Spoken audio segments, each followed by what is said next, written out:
All right, welcome to the Fantasy Six Pack Network. My name is Joe Bond, founder of FantasySixPack.net. With me tonight, Corey Pieper, talking some Week 8 waivers. We got a couple Monday night games going on right now. I know the Ravens-Tampa game is pretty good. The Chargers-Cardinals just started, so to be determined. But but in the meantime, we will get you some Week 8 waiver wire advice for your leagues. Bit of a slow week, Corey, huh? Yeah, they're not all created equal. This one, there are players here that can help you, but I feel like there's maybe one player that I really like, and the rest of them I think should be added, but I'm not dropping a lot of fab on a lot of these guys this week. More modest bids. Yeah, and they might be the quick cut variety as well. So let's get started here. Number one on the list, Keon Coleman, receiver for the Buffalo Bills. Been a quiet season, had a good, I believe, week 1. And then pretty much a whole lot of nothing since. But yesterday, 7 targets, 4 receptions, 125 yards. Basically, 2 of his catches were 90% of his yards. But still pretty good showing, even though Amari Cooper is in town. Why do we like Keon Coleman? Yeah, he's been mentioned a few times in the, if you were a paid subscriber, the best of the rest section, just kind of a stash option. This is a guy who they took early in the second round. We've been waiting to see who was going to step up as the number 1 target in Buffalo. And now I think it's going to be Amari Cooper, right? I think he played 19 snaps and still through 4 or 5 targets. That's a ridiculous target share if he can maintain that. But yeah, this is a case where I think Amari Cooper coming in doesn't necessarily hurt Keon Coleman. I think it actually just helps the entire offense. Amari Cooper's a special receiver, and so you get someone like that in there to draw coverage away from a Keon Coleman, a Khalil Shakir, and I think it boosts everybody. We saw last year, you mentioned that he had a 57 and a 44-yard reception, I believe they were, so that's over 90 yards right there, 100 yards right there. right. But we saw that this team can do that. That's kind of what Gabe Davis offered for us the last few years, and did you ever feel super confident in Gabe Davis? No, but there's plenty of weeks where if you were looking for a flex wide receiver or a wide receiver 3 and you needed to shoot for the stars, he could hit it. So that's kind of where I'm standing here at Keon Coleman. It's good to see him making progress in his rookie year. I think the arrow's pointing up. Get him on your team. I don't need to start him every week, but I want him on my bench. Yeah, somebody to stash, and hopefully he hits. If not, easy cut, like I was kind of saying earlier. So next up here, Cedric Tillman, Cleveland Browns. The other side of the Amari Cooper trade. 12 targets in this game. Why do we like him? Browns might be going through some quarterback, changes here. They obviously are with Watson out.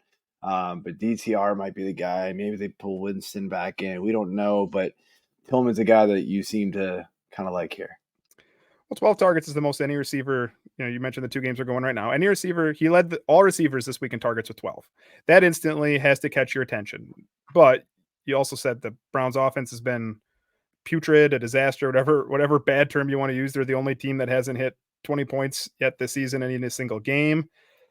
But Deshaun Watson's been pretty much the worst quarterback in the league. And now he tore his Achilles. And whether it's DTR looked okay while he was out there, I think that he got injured at the last drive, and then Jameis Winston stepped in and drove him down the field and scored a touchdown. I'm hoping they go with Jameis Winston. The last time we saw Jameis Winston have a full season, he threw for over 5,000 yards. He threw 33 touchdowns. He threw 30 interceptions. So it's such a weird skill set. For 30. Yeah, that's right. The old 30-30, just like we want in baseball all the time. But he will move the ball on this team, and he will focus on one receiver typically. And that's kind of what I think we're getting here. Someone has to fill the void. It cannot all go to David Njoku. And yesterday that was Cedric Tillman. Now that is really the first game in his entire 1.5-year career that he has done almost anything. He had 24 receptions and 233 yards in his first 20 games. And then he stepped up with that game yesterday. So another one, I'd like to see it another week, but I'm not sure that you're going to get that chance before you have to spend some money on him. Don't break the bank, be reasonable, but anybody who gets 12 targets, I want to at least take a chance in adding him and seeing what happens. Yeah, absolutely. All right, next up here, Jauan Jennings. This is a repeat, but Ooh, 49ers are reeling. Yeah. So it's just an opportunity thing again. So we've seen you have the week 3 stat up there, which is perfect. That was the week Debo was inactive. I Exactly. saw in the last hour that there's a report Debo's in the hospital with his Yep, illness. I have still pneumonia. not seen exactly. Did you see what did they mention what the illness They is? mentioned it was pneumonia. He had fluid Oh, in his pneumonia. lungs. So, I mean, Okay. that can That's knock you scary out for stuff. a few weeks at least. Yeah. And we know Brandon Ayuk's out this year Done. and already like there's talking next year being tough for him. I'm not a doctor by any stretch of the imagination, but we'll see there. So you got it right there. We've seen Jauan Jennings be successful in this spot not that long ago. And if you added him, you were pretty okay. The next week he delivered 3 catches for 88 yards. And then he got cut in a lot of leagues because he wasn't doing anything. So it's a tough pill to swallow when you spend money on someone. He delivers one week, you cut him, and then you get to re-add him right away.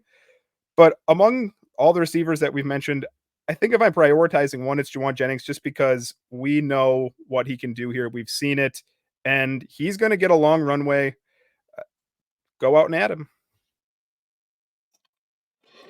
Yeah, he's a guy. This is the one that I would probably want to get more than anybody if he's actually still out there. I know I actually cut him in a couple Yeah, of leagues that I had him because I needed the I get it. spot. And again, he was doing nothing. I mean, when both Ayuk and Debo are healthy, he's not worth it. But I mean, they're even talking. Did I see something on our Discord that Kittle's even dealing with an injury? I haven't seen that. I swear I saw something about that, but I Okay. could be making that up. Could be a phantom message I saw somewhere. Who knows? Those happen. Romeo Doubs next up here. We got last couple of weeks since that suspension. 14 targets, 11 receptions, 143 yards, 2 touchdowns. Leads Green Bay in every single one of those counting stat categories. Sometimes the squeaky wheel gets the grease, something like that, where you throw a little fit, you get the ball a little more. But he looks really good too. I'm a Packers fan. I don't know if I ever mentioned that. I'm a Packers fan. He looks like the best receiver on the team right now. Jaden Reed's kind of more of a gadgety player. I think Romeo Doubs is a little bit more of the consistent option there. And the last 2 weeks, he's finished as a wide receiver 1, top 12 both weeks in PPR scoring. It's still challenging to trust any Packers receiver week to week. Yep. That is always the challenge with this team because I just mentioned Jaden Reed had been just rock solid, right? On this very limited target share. And then you see yesterday what can happen when you're only getting 5 targets a week. He delivered 2 catches for 10 yards. Christian Watson was a non-factor. And then Wick stepped up again. So you've got it on there. He's leading in targets. Doubs is leading in snaps. The Packers play the Jaguars this week, which is the ideal matchup. And then they follow that up with the Lions, and the way you beat the Lions is passing the ball. So in those matchups, I'm confident starting Reed and Doubs. I'm not ready to touch Wick still, and I'm off of Watson. Could Doubs deliver nothing? Yeah, it's possible, but I think he is starting to step up into not quite Jaden Reed's level, but not far behind it, where I feel confident starting him most weeks. Yeah, especially after these last 2 weeks. So Ray Davis, running back for the Buffalo Bills here. So we know James Cook is still the guy. So I've got the last 2 games here, and of course James Cook missed week 6. So those rushing attempts were there. So, but just kind of wanted to show how well he played in James Cook's absence against a fairly good Jets defense, although last night was not an indication of that. But then Tennessee, even with James Cook there, saw 5 carries, went for 41 yards, and busted one in for a touchdown. Usage isn't there, but why do we like Ray Davis? So if you really need a running back, this is unfortunately not the best week for running backs. But you saw it last week while we were talking last Monday night. You got the Jet stats there. That's James Cook was dealing with the turf toe. Ray Davis actually outrushed James Cook again last night. And there are a lot worse stashes than a guy who is a running back, even a backup running back on a top 5 scoring offense in the league. And that's where the Bills find themselves. They're going to have leads. They're going to try to salt them away. And Ray Davis looks pretty good. He looks good He out does. there. If you have James Cook, who is rostered in 98% of leagues, you have to have Ray Davis. This is another one. If you have Brees Hall, you need Braylon Allen. If you have Bijan Robinson, get Tyler Algier. If you have James Cook, get Ray Davis. We've already seen how in a spot where he missed, Ray Davis stepped up and perfectly replicated it. What I'm really hoping is that Ray Davis can take some of Ty Johnson's workload. Ty Johnson was on the field for most of the third down reps. We see last week, Ray Davis can catch the ball. I'm assuming it's more of a blocking issue that they want to trust Ty Johnson with the blocking because I think he only had one reception still. But if we can get Ray Davis into a third down role and get this to a 60-40 split, that's what I'm really hoping happens here. You don't have to make a big bid. They take on Seattle next week, another team that's just been gashed by the run, fourth most rushing yards allowed. I could easily see Ray Davis getting 10 carries and putting up another 50 yards. And if he flops in the end zone, that's 11 points for you. And then Miami's after that. They grade out pretty well against the run, but I think I was looking at Miami's schedule and I was shocked at how easy their schedule has been to this point. So I like Ray Davis the next couple weeks if you need a kind of a more desperate running back, but I want him on some benches on my team. Yeah, my dynasty team is liking that. Good ad. I got a bunch of these dudes because my team was rebuilding. So all these like random rookie year 2 guys I was just kind of hoping and praying are kind of coming around. So, but now it's like, what do I do with all of them? So, all right. So not a lot to show here for stats, but Tua Tagovailoa is your last waiver pickup here. And we've just got the tweet from Cameron Wolf here. Dolphins QB Tua Tagovailoa will practice Wednesday, and they are hopeful everything goes well for him to clear concussion protocol and play this coming Sunday, Week 8, against the Cardinals. Yeah. He delivered it. He played one game this season. He finished top 10 that week. That was week 1. He got hurt, got the concussion week 2, the 4th concussion of his career. Everybody thought he was going to be done. He's been cleared by doctors. He's got to get officially cleared by an independent neurologist. If that happens, he practices. They expect him to play. He led the league in passing yards last season. He finished as a top 12 quarterback last season. I know there are people struggling for quarterbacks out there because I see it. Anthony Richardson's been bad, right? Give me Tua over Anthony Richardson at this point. I sent you a message today. Patrick Mahomes has been bad. He's been bad. At this point, you at least got to consider playing Tua against him, and they have a very favorable schedule coming up. They've already cleared their bye. This week they take on the Cardinals defense. Top 5 fantasy performances, 4 weeks. They are playing right now. The Chargers don't throw the ball, so I doubt they'll give it up this week. But after that, the Bills, you beat them by passing. The Rams, the Raiders.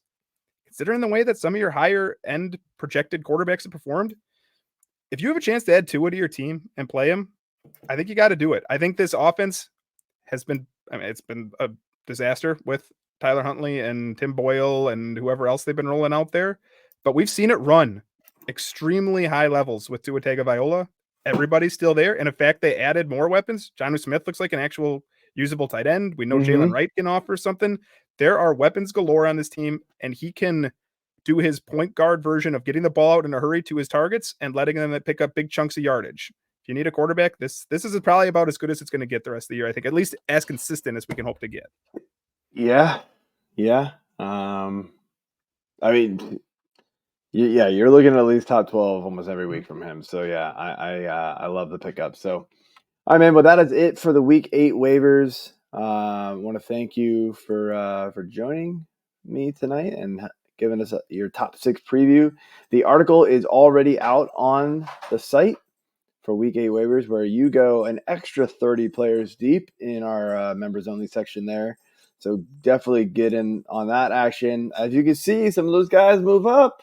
Keon, Coleman, so you get in on them early before it's too late. But my dog is squeaky toy in the background. We will call it a night and see y'all next time. Peace.